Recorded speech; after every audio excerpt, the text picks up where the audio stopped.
موسی علیه السلام قارون ته د زکات څخه وویل چې ادا یې کړي.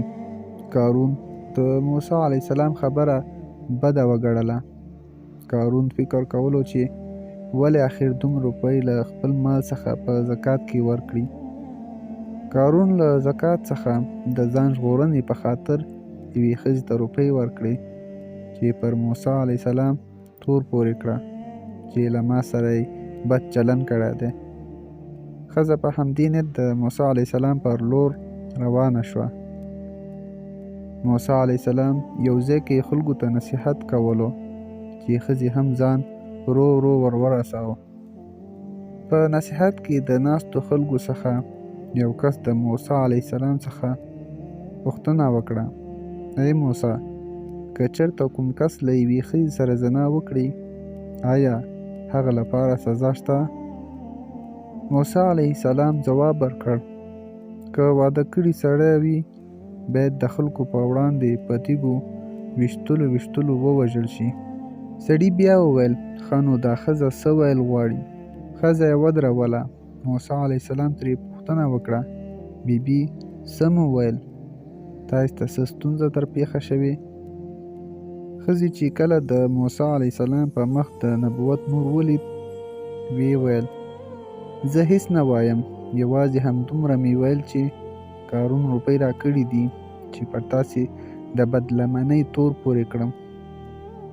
موسی علیه السلام سمدلاسه رب ته پر سجده ولوېد. الله تعالی ورته وفرمیل: موسی، نن چې ته ځمکې ته هر حکم کوې ستا حکم پر ځای کوي. موسی علیه السلام په ډېر جلال کې له سجدې راپورته شو او ځمکې ته یې وویل: قارون ونیسه.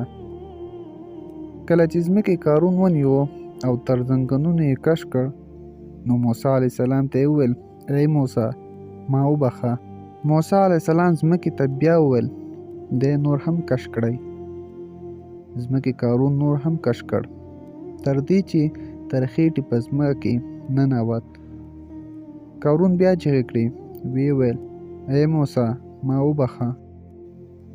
قارون د بخښنې چیغې وهلې. موسی علیه السلام ځمکې ته د نور کش کولو حکم کوي او ځمکه قارون نور هم راکاږي. څه وخت وروسته الله تعالی جبرائیل علیه السلام موسی علیه السلام ته راولېږو.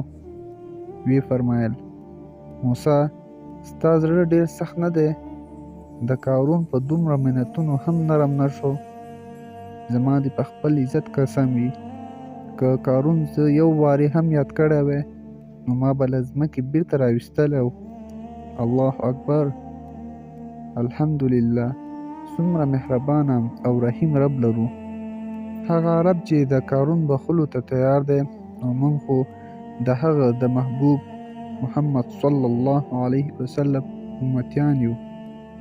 پر موږ به څومره مهربان او څومره رحیم وي.